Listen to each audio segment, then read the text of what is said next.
بسم اللہ الرحمن الرحیم۔ عبادات رمضان المبارک میں الحمدللہ اب ہم 15ویں روزے کی طرف بڑھ رہے ہیں۔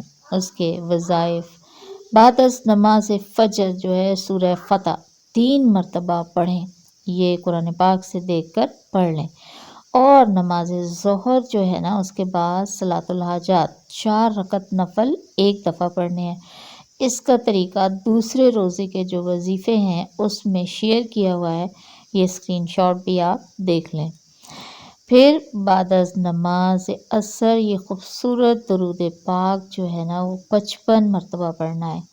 اللہم صلی علی سیدنا محمد النبی الامی وعلی آلہ واصحابہ وبارک وسلم۔ بعد نماز مغرب دعائے کرب و پریشانی حضرت یونس علیہ السلام کی دعا 17 مرتبہ پڑھنی ہے۔